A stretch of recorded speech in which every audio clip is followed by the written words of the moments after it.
believers, be leaders, be astronauts, be champions, be truth seekers, be students, be teachers, be politicians, be preachers. Yeah. Be believers, be leaders, be astronauts, be champions, standing in the Hall of Fame. Yeah. And the world's gonna know your name. Yeah. 'Cause the man with the cross flame. Yeah. And the world's gonna know your name. Yeah. Beyond the walls of the Hall of Fame. Be a champion.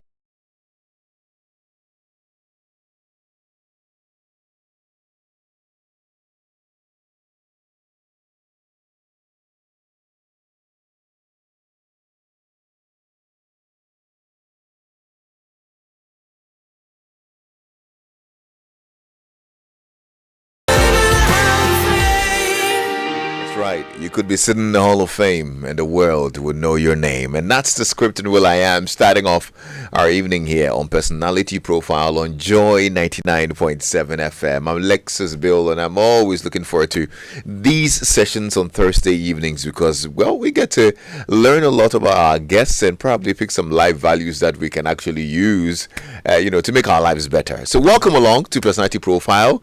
And as usual, you can actually tell a friend to tell a friend or tell your family members that it's on. We're actually live on our Facebook page. You can check out the video for this conversation. Okay, now settle down and let's have a very enthralling conversation this evening with my guest. And one of the things that really make me happy is when our elders and senior citizens tell their stories.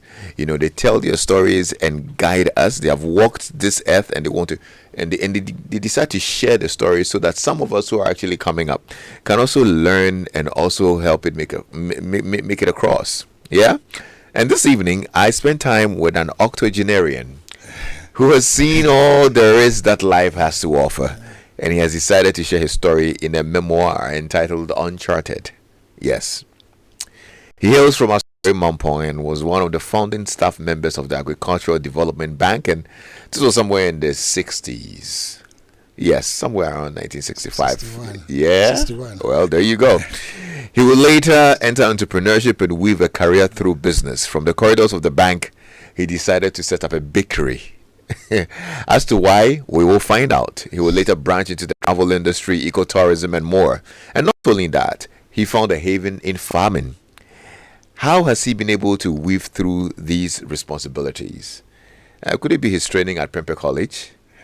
Or the Kumasi College of Technology, which is later K University, where some of us would actually later go and study as well? Well, join me as we find out more about Mr. Joseph Asumadu Nyarko, who's also the MD for Sagrenti Travel and Tours. He's an author now who has a book called Uncharted, and he's here. Uncle! My dear son. You're welcome. Thank you very much. Nice to be here. Oh, pleasure to have you. I'm excited that we get to talk to you. Thank you. And get to walk a mile in your shoes. That's if we can. Thank God. Yes. But how are you? By His grace, we are surviving. You look so well. You're 85 now. 85 years. Wow. 85 years. Still going strong. I know, right? I mean, I wouldn't think you're 85. I'm 85 now. Wow. Yeah. What would you say has kept you this young? Well, basically, what I normally recommend is, think less about others, but think more about yourself. Yourself in the sense of food you eat, exercises you undertake, the work you do. If it's too much for the body complains, listen to it. Don't just be over-anxious about anything. Yeah. Take it easy. Take life easy. Take life easy. After one day, we're going to leave everything behind. Yeah. It's only is this something you knew before now, or is something you are learning now? Well, coming up, I was told not to be too anxious about anything. But to do what comes my way moderately. Okay. Not to overexert yourself. Okay. Yes. I see. Not to overexert yourself, because the body can take up to a point. Beyond that, if you load your vehicle too heavy, it won't move. Yeah. Yeah, that's true. You know, That's so true. there's a weight that you can carry. That's And right. listen to the body. Listen to the body. Yeah. And you okay. I like the part that you said about don't think too much about others. Yes. Think about yourself. Think about yourself. Do Eventually, fear them. eventually you owe yourself. Yeah. You owe yourself. Because you see, sometimes we quarrel, we argue, we do things that you cannot make a change, things that you can't control. You know, and you begin to spend your precious time, precious night on them. You Yeah. can't control them. No. Yeah. Look at things you can control and move on. So I mean, a little bird told me you are not resting because I mean, at 85, you should be taking it easy. You've been keeping yourself busy. What keeps you busy? Well, number one, currently I'm engaged in a lot of church activities. Okay. Number two, I read and write Okay. when the time I have a small library in my house. Okay. Number three, I try to exercise the body. Ah. I walk almost every Saturday morning. I take some Okay. walk. Why? Yeah, so, and then I have my schedule that in a day, between the hours of 4 and 5:30, I have to take a nap. Oh, I see. That's between 4. 4 or 5, I have to sleep. Even if it's for 30 minutes, I have to sleep. I see. You know, just to relax the body a little. Yeah, yeah. You know. So, that's interesting. Yeah, these are the things that keep me How very, do you describe this stage of your life? very enjoyable. Oh. The only thing I miss is your auntie who left. That created a little hole in my life. That's your But, wife? Yes, but God being wonderful, He's patched it up, and I'm moving. How many years ago since she left? 7 years. 7 years. Yes. And you miss her? Oh, naturally, yes. Yeah. We had a very successful, very enjoyable, very loving association, marriage. Mm-hmm. And when one lives like that, sometimes it shakes you, and if you are not godly inclined, it can destabilize you. Yeah. Is there something about this part of life that you were not prepared for? One, as I said, the two shall be one. So when the other one is not there to make it complete, destabilizes you because you have a lot of things you've thought about doing at your old age, and then you realize that now the burden is on you. Yeah. Secondly, you live for so long, you know the diet that you eat. Yeah. Now you have to bring in the house help, teach the house help what you would like to eat. Okay. You know, a lot of things that come your way. Yeah. The most painful thing is in our life, none of us will go to table without the other. Wow. So we know that dinner is at 7 o'clock. Dinner is at 7 o'clock. So if I'm not in, she will not prepare it. Wow. If she is not in, the children will not prepare it. Except we all meet and we eat together every All the time, every time. day, all the time. No. Yeah. So that I think is where my pain comes from. Because when you go to the table these days, they have prepared delicious meals, but you don't have the appetite much because you are alone at the table. You're alone at the table. Wow. And that's one of the things that Yeah. pinches me. Apart from that part Yeah. where your wife comes in or Yeah. your late wife comes in, what other part of this stage of life would you say you were not prepared for?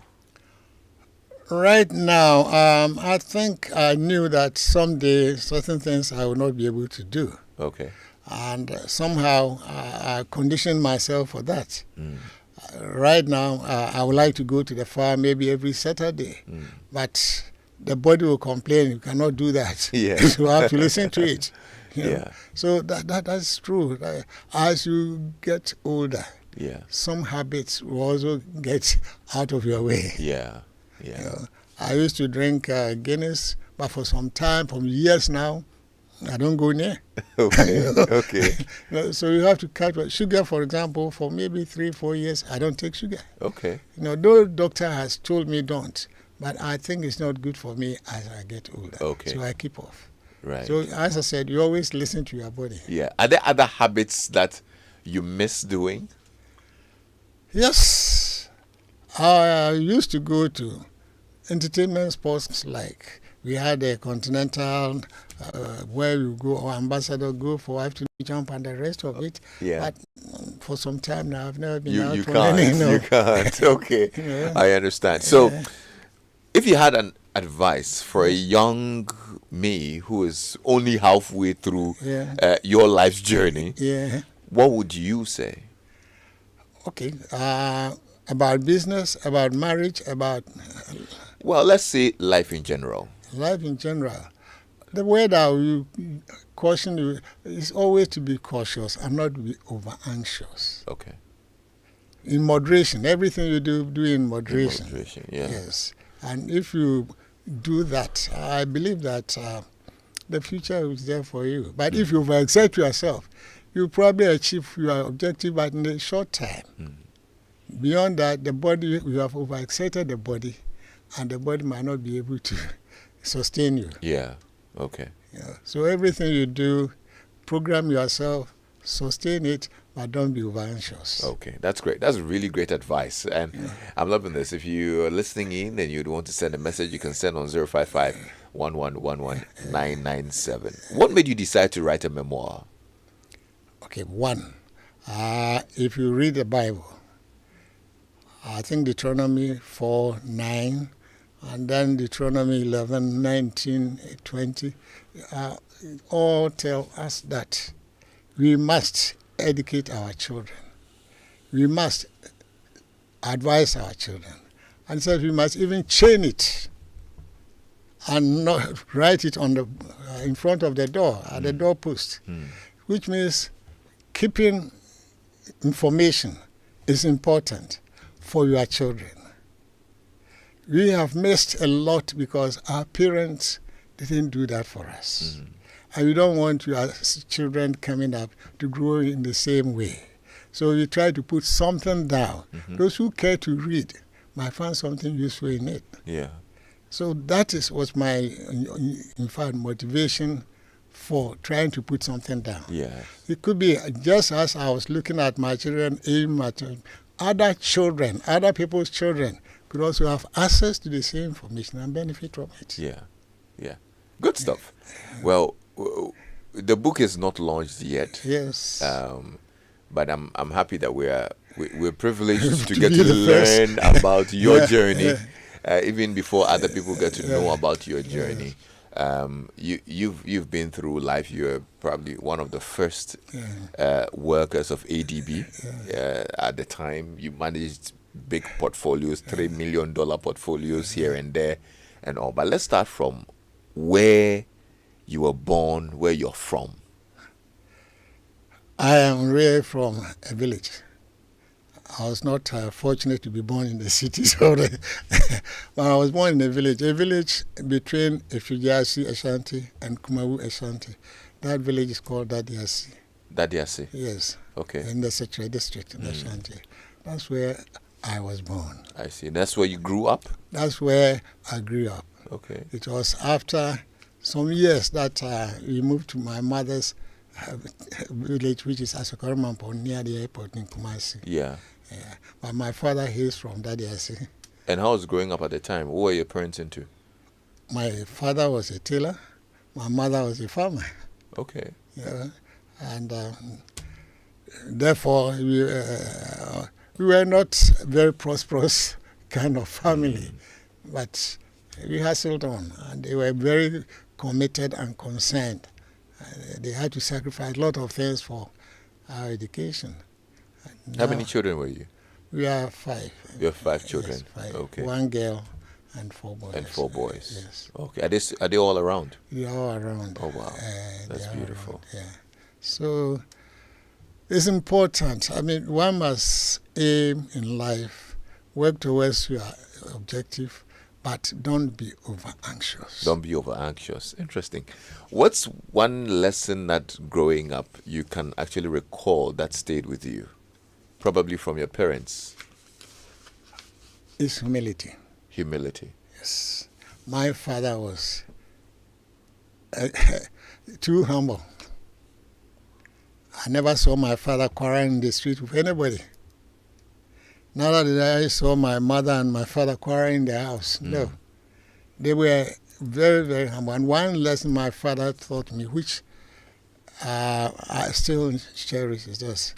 If anybody comes with you with a problem, just tell the person to go and come back the next day, because the pillow and the mat will advise you overnight. You know, and you in English you say that the Bible says what? Don't let the sun set on your anger. Yes. You know, which means overnight things happen, and that can take away the trouble, the tension, and everything. So the next morning, you are, reformed. Yeah. And that lesson has been with me up to today. Because you can find the family in the workplace like this. People come sometimes, they are burning. You don't know what has caused them. So, and they discharge that on you. So you take the cool kind of and then ask them to come the next day. We will resort it. Next time he comes, a different person. Prioritizing empathy over anger. One of the lessons that I hear you actually capture in the book, and you learned this at a very early age, because something happened. Yes. What happened? See, I think I was about 10, 12. And like anybody, we lived in a compound house. So we were playing football. You know, they were just either orange or something. We never had access to any football anyway. Yeah. But that was the joy of children growing from communal living. So my mother was calling me to come, and somehow I was stuck to my playing the game. Yeah. And he was trying to come and catch me when I was running, when I fell. In fact, that's why this teeth, I've kept it, I've never replaced it. Oh, the broken tooth? Yes. It was from all the way. Oh, yes. My girl is a medical thing. They try to fix it. I said, no. But when I go around talking to young couples, I use it as a testimony for them. That, look, irrespective of what happens, please, the life of your child is more precious. You know, so in the process of running away, I fell down, and I started bleeding from the mouth. But my mother was so annoyed. Instead of looking at it, she came back and added injury to crime. Beating me up. People were there, nobody advised her to stop. It was a woman passing by who said, Mommy, Ubana pray with your son is said, don't you take him home and wash him. And when that woman said it, my mother told down and took me home. And that was my angel. Wow. That was my angel. If we hadn't come, I don't know what how the beating would have ended. Yes, yes. So, yes, it's important that in all things, as I said, don't over-excite it. Yeah, yes. You know, my mother was annoyed because I disobeyed her. But on the other hand, maybe the hurting was even more serious than the disobedience. Yes, yes. And that's why we need to prioritize empathy over anger. Good stuff. Let's talk about school. Because you attended one of the best boys' schools. Praise the Lord. Did you think I was going to pull you into a debate? No. Let me give you the flowers.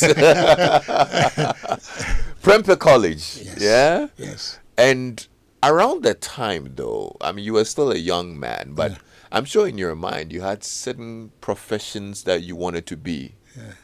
Did you? Well, one, you said Prempeh College. In fact, it's the only secondary school that is college in Ghana. To come back to it, professionally, you see, I grew up on the farm.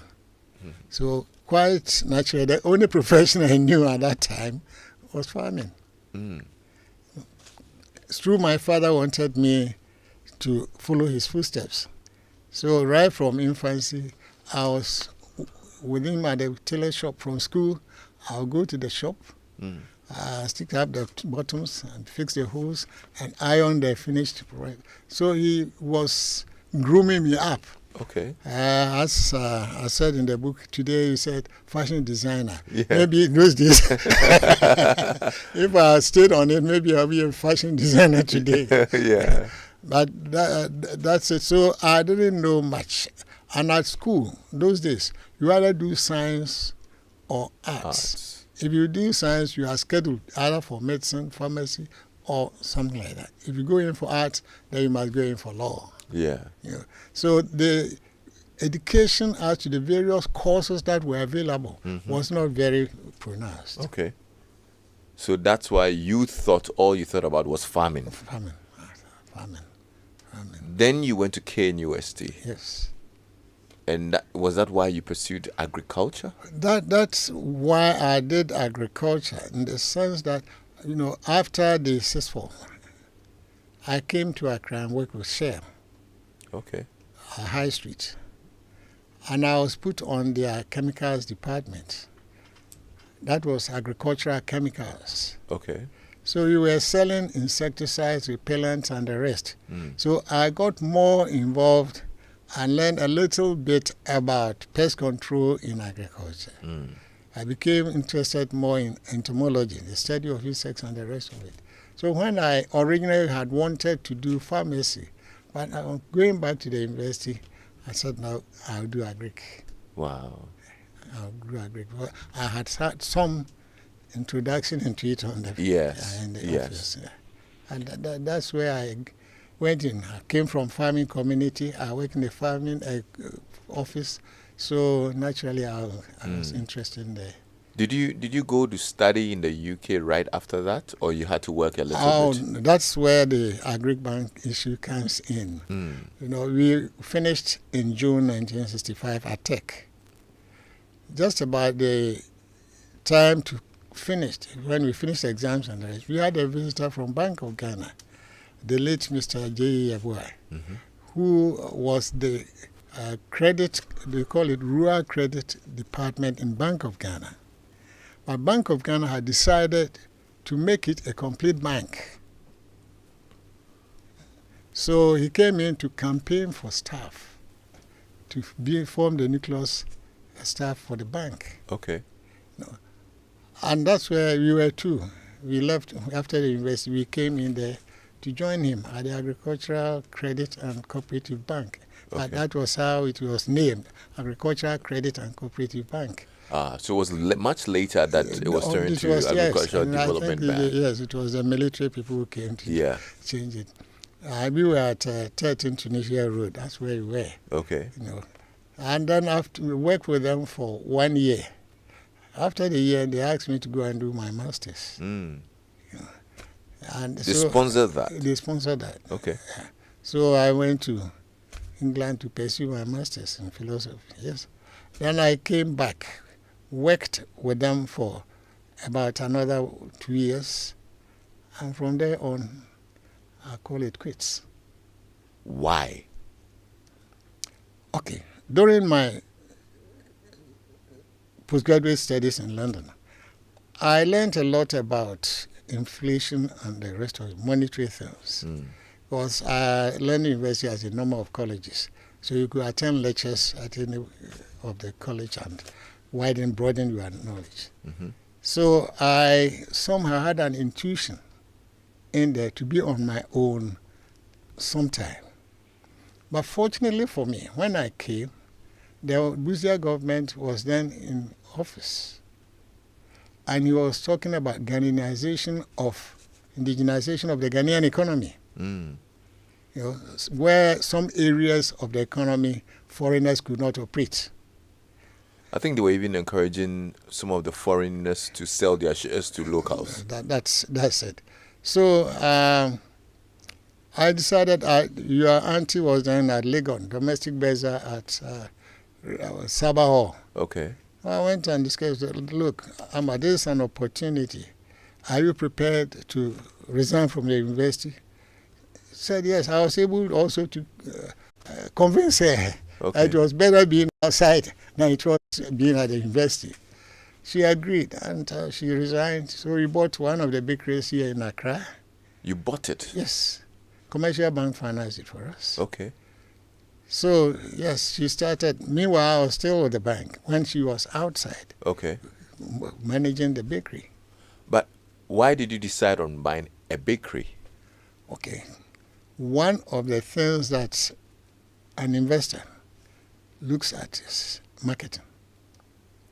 You see, if you look seriously, anybody, and in any home, almost everybody, adult, young child, eats bread. Every day, mostly. So the market is there. It's there already. And that's why these Lebanese and others, when they came in, they went into it. Additionally, they started the bakeries at areas where population concentration was high. Mm. You know, so I also looked at it, did my review work, my project work, and realized that yes, additionally, it was coming with a building, so there was no need to rent a place. Yeah. All was packaged in there, and that was the incentive. So we moved out, and she came in here. Not quite after, another Lebanese came to see me. He has wine in Kumasi. If I could get somebody to buy, he would give me commission. I said, no, you don't go far. I'm ready I'll buy it myself. So I had to negotiate a loan from another bank. Okay. And I bought the Kumasi one. I see. So while my wife was managing this one here, I was managing the Kumasi one in Kumasi. So, but then you had actually exited from completely. The bank, I had a problem. It took me about 6 months for the bank to accept my resignation. Why? One, they said they've gone to train me. I haven't worked in it. You know, those days they said you have to work for at least 3 years or 5 years before you are discharged. Because they sponsored your masters. So they would not let me go. And they thought seriously I was joking. And additionally, if you are leaving the bank, why do you go in for bakery? Yeah. Not any porridge business, but bakery. I remember carrying the bread on tray to GNTs. We had some shops, Ghana National Trading Company. I was carrying bread to deliver to department stores. I met my boss. And he said, Mr. Nyarko, is that all that we want? If you wanted to bake bread, you could have sent it to the fancy woman to train you. You didn't need to spend that money on you. On you to go to the UK to go and study. I could have gone on the training in any fancy woman's house to learn bakery. You know, but you could say masters. That is where the lesson, in fact, that is where the book is important. Well, you see, education is not preparing you to sit in an office to do fires and fires and fires. Yeah. Education is to help you to use the hand and the head to make a living. You know, and that is the problem we have right now in the country, because why do we have Association of Unemployed Graduates? Why? Ghanaian economy is not choked to the point that graduates will not have something to do. But everybody is looking up for that vine tree, just one. Everybody wants to tap that tree. And if you all tap it, the tree will die. There's bulk, the bark will be emptied and the tree will die. So I opted to go and show people that it can be done. Yeah. And I was, by God's grace, able to do it and do it more. Eventually, we had about 3 bakeries, big bakeries in Kumasi, and we had one here. But you still owe ADB. No. We have to take you back to finish your 3 years. No, they accepted me eventually after 6 months of, it was interesting because every morning I'll go to the bank, open the vote, give the accountant and the assistant manager money to operate. Then from there I'll go back to my bakery, give them the raw materials they need to operate. Then I'll come back and supervise the bank, the close, balance the books, and go back to my bakery. I did that for 6 months before they realized that I was serious on going. And they brought somebody to take over. So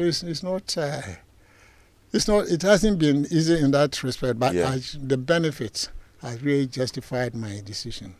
How tough was being an entrepreneur? Sometimes it's tough. In tough that there are things that you do not control. You need certain inputs that are not within your reach. And those who have them can sometimes make it difficult for you or make it easy for you. And that's where the problem is. When you have control over your inputs, then you have no problem. It's your managerial know-how that you have to exert. But when you don't have control over your inputs, then it's a problem. No matter what you know, once the inputs are not there, you can't make it. Yeah. Interesting. So the bakery was doing well. Yeah. And this was around a very politically saturated moment. This was somewhere in the 70s. Yes. There was a revolution in 1979. Did that affect your business in any way? Oh, it did. But every change, see, you have in Ghana a champos that they used to call essential commodities. Unfortunately, we operate with essential commodities, and which are these? Sugar, flour, milk. These are the basic inputs we need. And these, unfortunately, are the so-called essential commodities. So when there is a change and people start complaining there is shortage of sugar, you are in trouble. Yeah. People start complaining bread price is gone up because there's no flour, you are in trouble. So those are the things that really affected us. Yes. Okay. Affected us. But politically, were you aligned? No. You were I have not. never, and I will never. Yes. But at some point, you were detained. The detention was basically business. Was business. Business. It happened in Accra here where the so-called essential commodities, we had, the minister was called Kofi Bedu. He was in charge of the cooperative ministry. And because of the scarcity, everything was rationed. And you may be interested to know that I was even supplying bread to the military.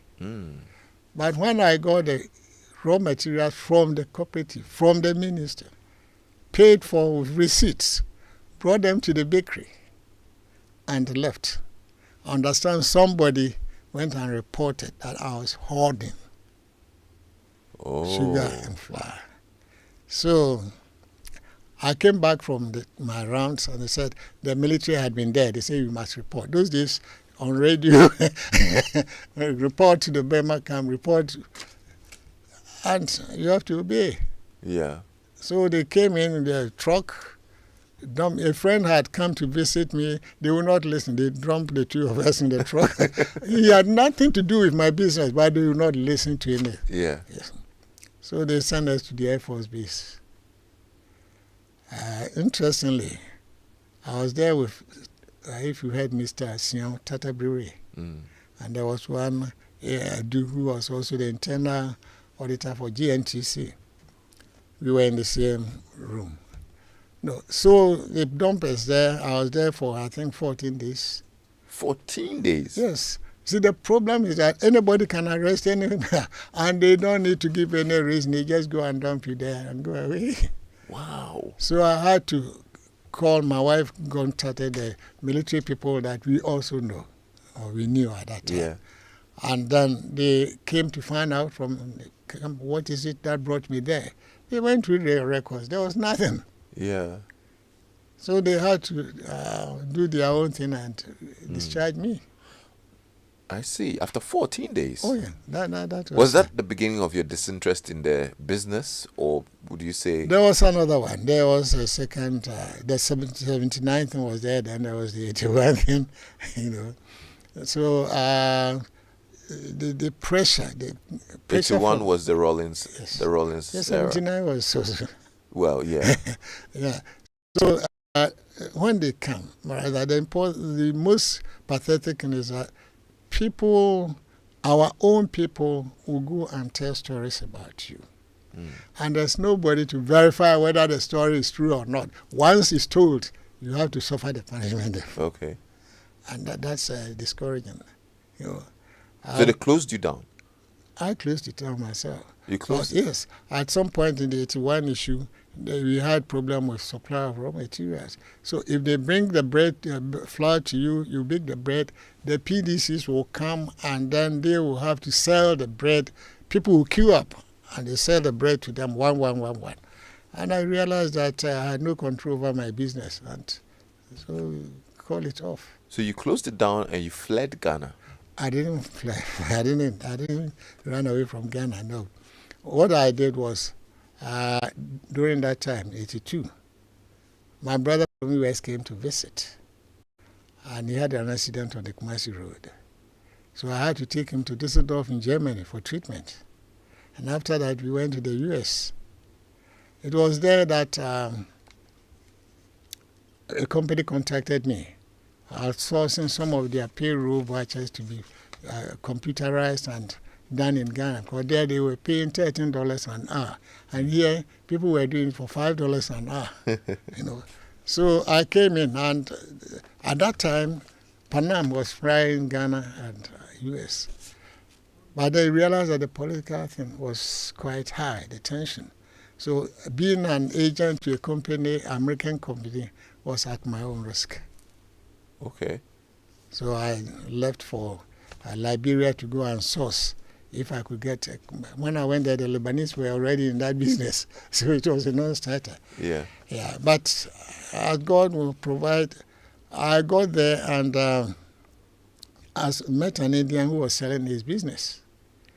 That is laundry soap manufacturing business. I've never done that. Apart from the sponification I studied in chemistry, and I have done nothing about soap manufacturing. But somehow I said, yes, I like it. We negotiated. I paid half of it down, and then took over. You know, I had no money. I had nothing to do. But business is being, smart. Yeah. Yeah. I went to those who supply the raw materials. Unfortunately, somebody had dumped some for months. Nobody had gone to buy. So they were soaked. Yeah. I said, well, if you like, take them. I'll give you 2-3 weeks to pay back. Thank God. I took it there, and we started using that to produce. Gradually, we started with about 20 boxes a day. We were able to get to about 200 boxes a day. Wow. And there we were.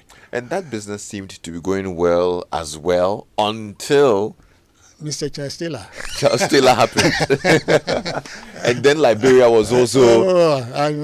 In fact, I originally came to pick some Ghanaian workers to Liberia. They were working for me in the factory.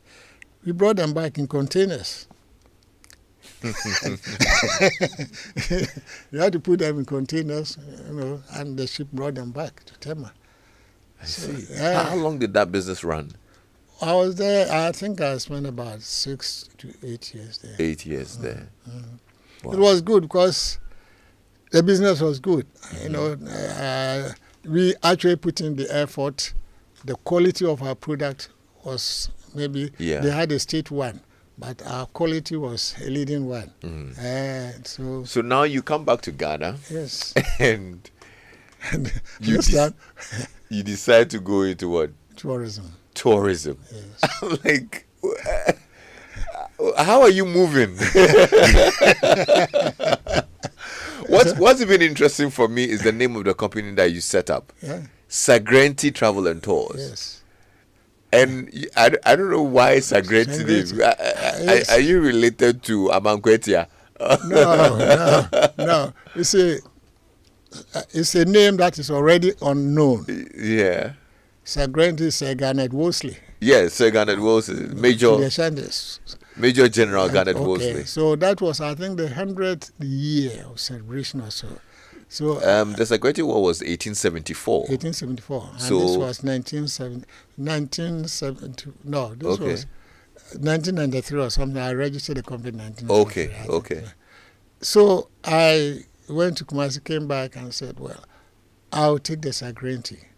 Because the Kumasi people know about Sagrenti, a lot of people know. And then I got a friend who was also working in a museum in London. And he has written a pamphlet about the Sagrenti War. Okay. Very intensive, detailed pamphlet. A Ghanaian? A Ghanaian. Okay. From Elmina. The Battle of Amwafo. So he gave it to me. I read it and said, actually, we are there. But weren't you worried that Sagrenti connoted war in some form? Because in Ghana, everybody hears Sagrenti. Yes, it's bravery. To me, Sagrenti is bravery. Okay. Because they had to fight. And the British brought reinforcement from East Africa, from India, from the colonies to come and fight a small country like the Ashanti Nation. So Sagrenti, to me, is bravery, resistance. Okay. And that sold very well, especially among the African American community in the U.S. Oh, okay. Okay. Well, they were your primary targets. They were. We worked with them. Yes, they were. Okay. We handled them. There was a time, we brought people from Suriname in one of these Panafest issues. Okay. And I organized and took them to Kumasi. Opokuwari, the late Opokuwari, was then in charge. We had the opportunity to go and shake hands with Opokuwari. Will you believe that these people, they were about 15. When we came back to Accra, they never washed their hands that day. But they have heard about the Ashanti Nation, and they never thought that they would have the opportunity to shake the king of Ashanti. You see? So this is how tourism is. They speak, some of the names they have, they still eat Gary. Abe is called Abe. Kufuor Camp is Kufuor Camp. Kromanti, their interpretation is that I went there and it's a secret place. And in fact, the interpretation later when I learned, it's also here like that, Kromanti. So there's a big link that you can exploit for tourism. Do you think now, many years later, I mean, when you look at the tourism industry now, do you think we're harnessing its potential? No. You don't think we are? No. Why not? One, what are the products we have? And are we developing the products to harness the potential?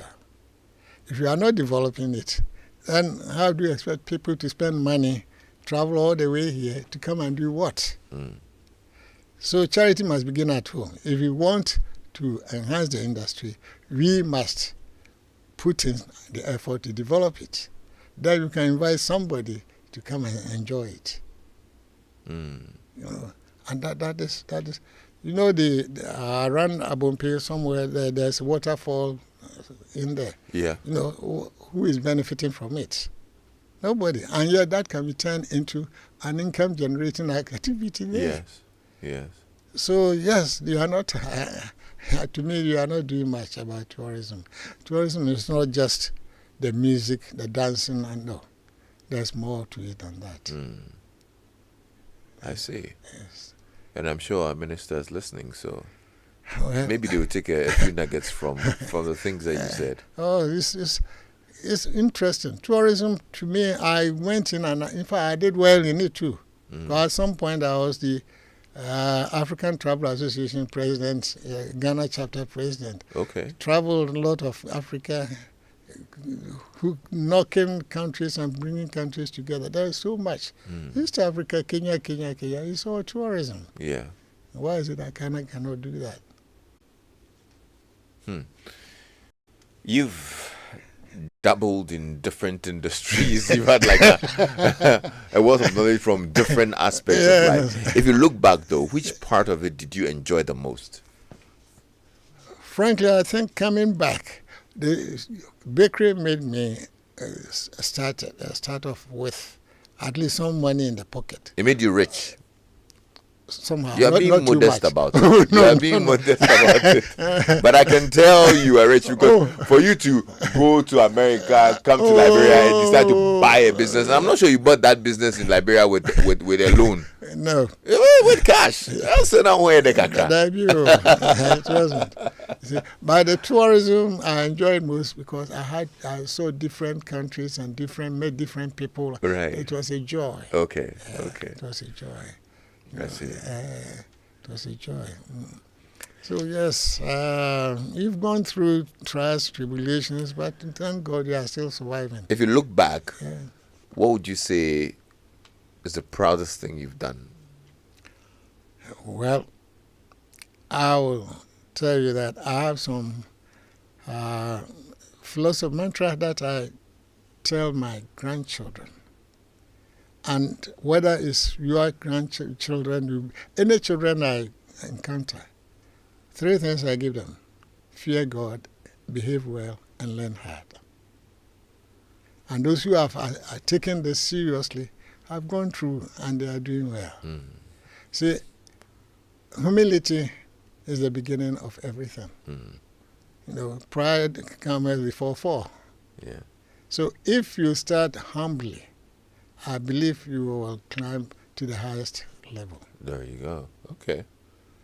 You know? Yeah. And to me, that is what I've been able to also impart onto my children and my grandchildren. Yeah. Humility. What's your biggest regret? Regrets, I have a few. Maybe I shouldn't have left the bakery at the time I left it. Okay. I left it out of frustration. Okay. I think looking back, I could have continued with it for a while. What else? I believe that's the biggest regret. I really, other than that, by God's grace, all things have worked together for my good. Yeah. What would you like to be remembered with? This is a big question now. See, I want those who remember me to say when I'm gone that we met Mr. Nyarko, who was helpful and humble. Because as you sit here, I have students that I've financed or supported. Some of them are professors today, and they are rendering services to the community. Yeah.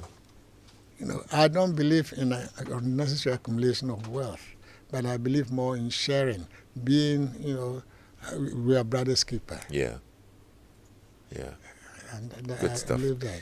Now, this book, Uncharted, if you're listening in, Mr. Joe Nyarko has put together a memoir of his life journey called Uncharted, From Employee to Employer, a story of resilience. Yes. And this book is launching. When is it launching again? Exactly a week today. Oh, next week, Thursday. Next week, when? Thursday. Where's it happening? Christ the King. At Christ the King. Yes. No, so if you're listening in, maybe you might want to come in and meet him personally and get your autographed copy. And you get to learn about their journey in detail, in proper detail. This is just probably a father and a son having a roadside conversation, and then you go to listen in. But if you want the detail of it and probably want to learn from this book as well, Uncharted, you might want to be at the Christ the King next week Thursday evening. What time? It's in the morning. Oh, it's in the morning actually. From 9:30 to 12. From 9:30 thereabouts. So come by, and then I'm sure you get to meet Mr. Joe Nyarko, who's had a very colorful life story. Over 80 years of life. Still going strong. And still going strong. Yeah. I'm grateful. I'm happy that I got to talk to you. And you also got to share a bit of your journey with us. I've learned a lot, to be honest. Thank you. And I'll continue to be humble and behave myself and trust God. Amen. Yes. Amen. That's it. Life has not stopped teaching us. Yeah. And we have not stopped learning. So we are always learning. Yeah. But when you learn, you must be humble to learn. So I'm also happy for being here in this environment, cozy environment. Thank you very much for inviting us here. I'm glad. Thank you, Mr. Nyarko. I pray that we'll see you next week Thursday. Thank you. At Christ the King. Yeah, you are invited. All right. Thank you so much. I'm Lexis Bill. Thank you. It's been a great evening, and I've totally enjoyed hanging out with Mr. Joe Nyarko. Yes, Mr. Joseph Asumadu Nyarko, who is the MD of Sagrenti Travel and Tours, former baker. That's it. Tea bread and sugar bread seller, and former banker, one of the founding staff members of ADB. Yes. And he has an amazing story. Thank you for spending time with us. Thank you. And on behalf of my team, I say have a great evening. And Uncle Ken will be on your radio very shortly. That's after the news. I'm Lexis Bill. Good night. Thank you.